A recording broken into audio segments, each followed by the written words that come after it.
Good evening and welcome to Bent TV. Thank you for joining us. Tonight, Quedia. Steve speaks with C.S. Pacat about the recent publication of King's Rising, the final book in the Captive Prince Trilogy. We return once again to Midsumma Carnival, this time hearing from groups and stallholders present on the day. And to finish with tonight, Mark Hayden and guests in the Bear Cave discuss Does Age Matter in the Bear World?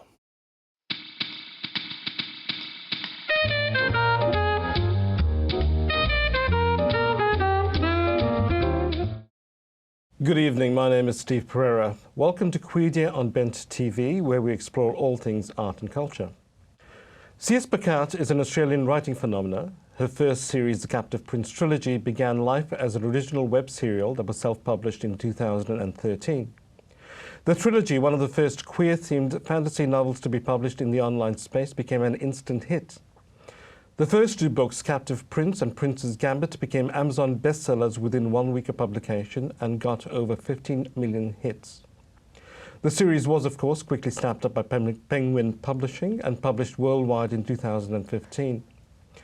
The third and final book of the Captive Prince Trilogy, King's Rising, has just been released and has been gathering great critical acclaim and has made the USA Today bestseller list.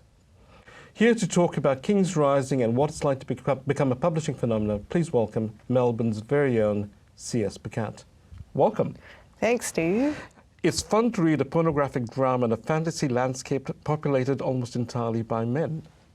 That's a great descriptor. Where do you fit in? I should say that Steve warned me that that was going to be his first question. I guess most of all, I wanted to write the book that I wanted to read.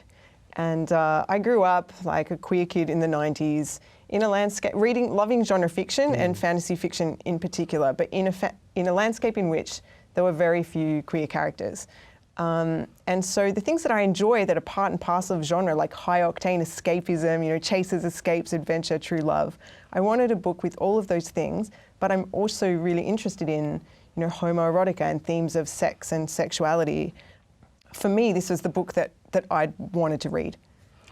But it's unusual in that and again, we were talking about earlier about Anne Rice as well, in that two of the most popular and the most genre writers in this genre in fantasy, particularly with a very homoerotic, not a lesbian erotic element, have been women. And that's a phenomenon I struggle to understand somehow. Just the gayness of it. Yeah. And not necessarily lesbian. I think,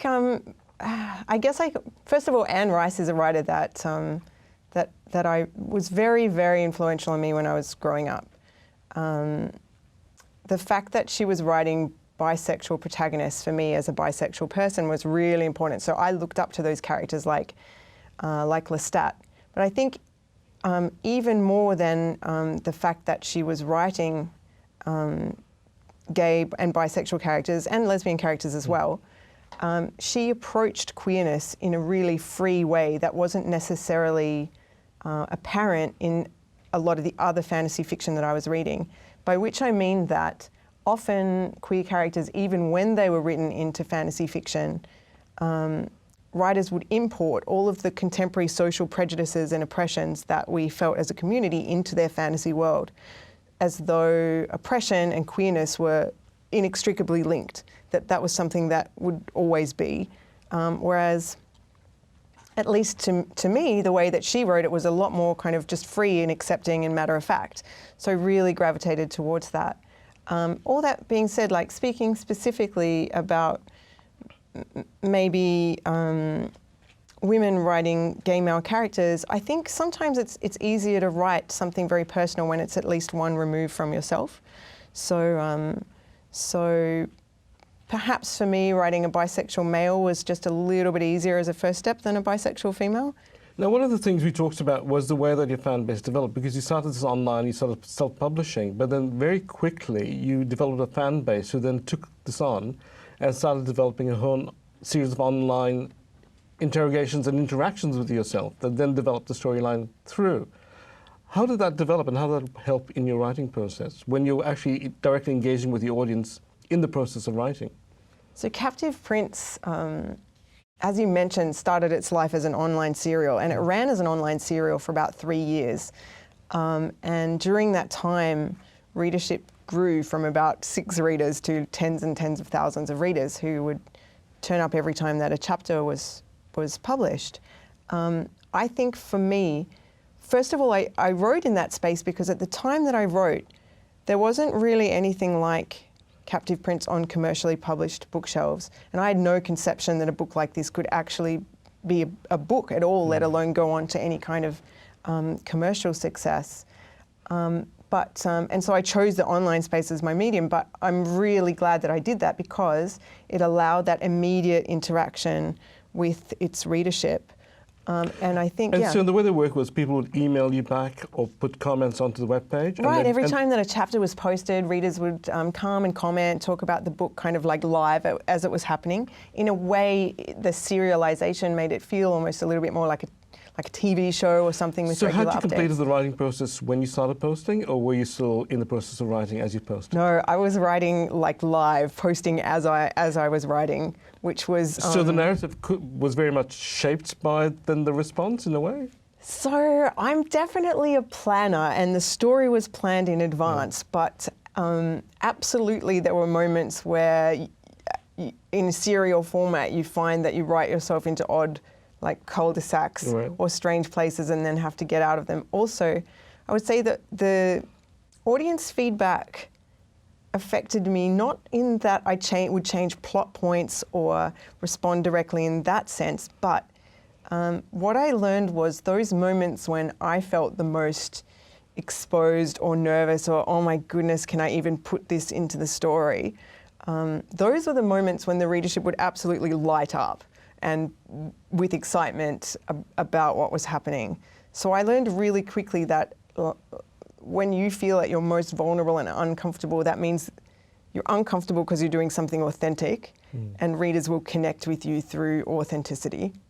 And I think that was a really valuable experience because it allowed me to go places then in the book that I might have shied away from if I was, say, had been writing this outside of that live context.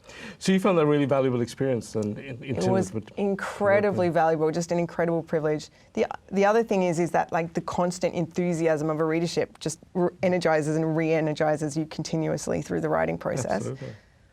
So it's just going really quickly, but I just want briefly, a gay sex slave political fantasy thriller. Is that an accurate descriptor? I suppose it is.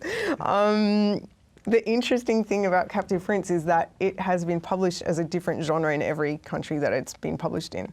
So it's something that perhaps is a little bit genre breaking. Thank you so much. Good luck. And USA Today bestseller list, we have to say that. That's incredible. I know, it's incredible. It's been a really exciting year. Movie rights? HBO, call me. Absolutely. There you go, HBO caller. You've been watching Quedia with CS Pacat. Thank you for watching us. Good night.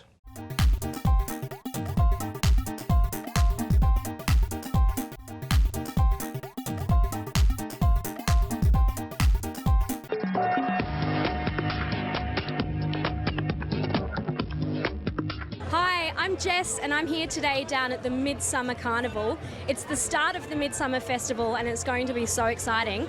So let's go and see who we can go and chat to. Julian Ludikins here from PricewaterhouseCoopers. We're here today to celebrate workplace inclusion, and we're running a workplace inclusion survey to understand people's lived experience. We want to get the word out there that it's okay to be gay in corporate Australia and grow a supportive environment for, within ourselves and within companies all over Australia. Okay, so I'm standing here with Claire from Dance Cats, and Claire, tell us about Dance Cats. How do you get involved? It's really easy. You don't need to book, or you just pay as you go. It's on Monday nights from 6:30 till about 8:30, depending on your skill level. You don't need to have danced at all before. You don't need a partner. You can just come along as you go, pay at the door, and just have a really great night of fun. And so what kind of dancing do you actually do? Okay, so we do 2 dances each week. It's ballroom, Latin American, and occasionally we'll show you a new Vogue dance, which is sequence dancing, and then there's progressive dances, which we try and mix it all up with that as well. That's great. And so, is it a handy way to meet people, do you find? It is a handy way to meet people, although we are a cruise-free zone, so we're quite mindful that people want to come and learn how to dance and not get hit on, but you will find like-minded people, and it's a great little community, and you'll find that some of them will go out for ice cream after class. We have couples who come along and it's their date night, so it's also another good way to do something together with your life partner. Yeah. And so do you have any tips for those that might be attending tea dance later to bust some moves? No, I think it's a little bit different to tea dance. Okay, thank you so much for joining us. Cheers. My name is Anna, and I'm here at Midsumma, sunny and lovely people. So I'm here to fundraise for Beyond Blue to help LGBT youth with depression and anxiety, because I have been there and I know how it feels like. And so my program is called Huggies for the Blueies. So, if you see me, come around and give me a hug and donate some money for Beyond Blue. Thank you. Hi, welcome to Midsumma. Can you tell us who you are and why you're here? Hello, I'm Janet Rice. I'm the Green Senator for Victoria, and I'm the Green spokesperson for gender identity and intersex. And why is it important for the Greens to be here at Midsumma today? Because the Greens stand for the rights of lesbian, gay, bisexual, transgender, intersex, queer, questioning, diverse, fluid, bent, in fact even straight people. And Midsumma is such a celebration of the rights of the whole queer community, and we're really there supporting everybody in that community. The Greens are active at all levels of government, so myself taking action to the Senate. We've got Sam Hibbins, who's our Green spokesperson for LGBTI issues in the State Parliament, and we've got a whole host of local government councillors as well who are standing up for queer people. And so if you're going to make one forecast for the queer community for 2016, what would that forecast be? Well, look, I think it would be wonderful to get somewhere with marriage equality, but what I would like to have us have in 2016 is for marriage equality to be put off the agenda so we can get onto all of the other issues. My name's Crystal. I am at Midsumma Festival, celebrating the Midsumma Festival Carnival, enjoying the hot day with the celebration of interior design services and feng shui. It's a renovation of interior homes, renovations with construction, building design, right through to building permits and construction and built products you can walk through. Are you selling the body of the swimwear? We're selling the swimwear. And what's special about the swimwear? Look, it's Italian lycra. It's sun resistant. It's Australian made locally, and yeah, kind of a little bit of more of a high fashion approach to swimwear rather than those Aussie bum prints. So we've got a lot of Turkish prints and stuff like that, marble, going for the Grecian look. So are you Turkish yourself? I'm actually Yemeni, but Tez, the designer over here. Oh wow, we got ethnic swimwear. Yes. Yeah. We've got European and Middle Eastern swimwear, yes. Fantastic. Australian born, my parents are Cypriot. Yeah, all my friends are inspired by the Mediterranean. Look at his eyes, they're blue. Meredith Peace, I'm the President of the Australian Education Union Victorian branch, and we're here to support diversity in public education. We're the Australian Equality Party. We are a party that is centred around LGBTIQ inclusion from a centrist perspective. That's our primary objective. And we play in the fairness, human rights and equality areas. With this ring, I marry my best friend, my true love. With this ring, I marry my best friend, my true love. I take you, Omar, with great pride to be my spouse. I take you, Omar, with great pride to be my spouse. And I promise to always support you in everything you do. And I promise to always support you in everything you do. And love you with all of my heart. And love you with all of my heart. Hi, I'm Steve from Ben TV. Who are you? And you're looking fabulous. Thank you. My name is Ivy Monroe. I'm here at the Equal Love Tent at Midsumma today. Today we're marrying anyone and everyone who wants to get married. Unfortunately not legal yet. But it's here to raise support and awareness for marriage equality in Australia. And yeah, that's why we're here today. Is the Marilyn Monroe look deliberate? Yes, it is. It's our Vegas-style chapel. Today you can get married by Marilyn Monroe, Elvis, Liza Minnelli, or Cher. Well, my name's Chris Hamilton. I'm a sergeant out at the Sunshine Police Station. We're here today, crew of 4 of us, to represent Sunshine. A lot of gay and lesbian members out there working at the Victoria Police stand and trying to really just engage with the community and promote Victoria Police as an employer of choice for the gay and lesbian community. My name's Emma Allen. I'm with Amnesty International Victoria, specifically the LGBTIQ network, and we're here today at Midsumma because we're trying to get people to sign our petition, which is, you know, a really super important case protesting some homophobic violence in Greece. So we'd love to see more of you here signing our petition, but mostly we're here because we're supporting LGBTI rights and we'd love you guys to do the same. So come join us. My name is Jason Aslan. I'm here with the Burnett Institute today at Midsumma Carnival. I work in the Centre for Population Health, where we do a range of projects looking at the impact of HIV in the GLBTI community, as well as looking at mental health issues, drug use, and the impact that has on population health. If you had one wish for 2016 for the queer community, what would that be? I think, you know, I'm obviously focused on working on progress in HIV. The big thing for me probably would be to see some action happening around PrEP. I think it has a potential to be a real game changer in bringing down the HIV epidemic in Victoria. Thank you for staying with Bent TV. Please visit our website, Twitter, YouTube channel and Facebook to find the different ways you can support Bent TV, provide feedback and become involved in supporting Bent TV. Back after this break.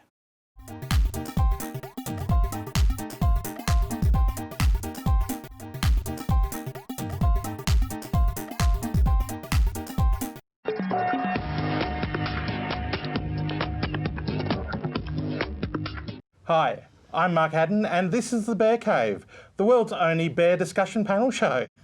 Today I've got with me Patrick, Frank and Cam. And Patrick, today we're going to be discussing does age matter in the bear world? Now you're the newly crowned, or newly sashed I should say, Mr Vic Bears. And I mean, you're reasonably young. I'll say you're reasonably young. Very young. Do you think age matters in the bear world? No, not at all. There's just one thing who matters, and that's joy. If you love to be in a bear community, then you're more than welcome. No age at all. No age at all. Cam, do you think that's right? I think it's pretty spot on. Like, the community evolves around a varied amount of people. Doesn't matter if you're a cub, if you're a twink, if you happen to be a daddy. Doesn't matter who you are. The community needs everyone. So I don't actually think that age is a factor, but I believe that it is an issue in some people's minds when looking at the bear community and as to who should belong in that community. Well, who do they say that should belong in the bear community? I reckon people say that it's the typical bear. So obviously the bear movement back starting in sort of the 80s in the States, looking at the people who didn't belong. So people who weren't that skinny. So they're obviously generally going to have sort of a larger stomach. They're going to have a bit of hair. They're going to have usually be a bit older than sort of the young generation as well. So I just think that people have this stigma in their head. So people basically have this idea that a bear is an older person. Exactly. Whereas you and Patrick sort of disprove that a little bit, don't you? We quash that, don't we? Frank, what about you? We've been around the bear scene quite a while. What do you think about age in the bear community? Age in the bear community is actually a big part of the bear community, but not as a point of discrimination, as a point of acceptance and togetherness, because the point of, back in the 80s, as Cam was saying, of bears was, in the 80s it was, to be gay you were aged between 16 and 24, and 16 and 24 meant anyone over the age of 24 was therefore old. So therefore, if you were 25, you were no longer part of the gay scene and you had nowhere to go because no one was interested anymore. So what ends up happening is people over the age of 25 who are no longer in the gay scene are still maintaining that that's what gay people are supposed to be, that they're supposed to be 16 to 24, young, hairless, you know, manicured, all that sort of thing. And then there was a whole group of guys outside of that scene who said, hang on a second, we don't want to fit that group anymore. And we're being ostracised for not fitting that group. So let's get together and form a group who actually accepts that part of our lives, that we're actually older, hairier. We don't really care about being skinny. You know, we want to be healthy, but we don't necessarily care if a few beers a night is going to hurt us. So a group of us all got together, and then that sort of took off. And now, 20 years later, it's like, well, hang on, it's becoming popular. And then people are coming up to us saying, well, I'm not a bear. And we're going, well, yes, you are. And they're going, oh, but I'm too old. And you're going, well, what are you doing? Too old. Yeah, I was like, I would actually think it may. It's really the other way around. I feel like, around. It used to be very much that I'm too young to be a bear, and I do think that's changing. Have you seen that change for you? Yeah, it changed a lot. But also, what I want to say is like you're always the age what you feel in your heart. So, yeah, and it doesn't matter which age you are. When you feel in your heart you're a bear, then you are a bear. It's not about age. It's not about a number. It's just a number. It's about the thinking, you know, the attitude about people. And I think we have to let everyone welcome in a club or in the community. Yeah, exactly. I just think like with like the younger generation, there's so many people out there who want to be part of the bear community, but I just think that sometimes they don't feel comfortable coming towards a bear event, which is quite unfortunate.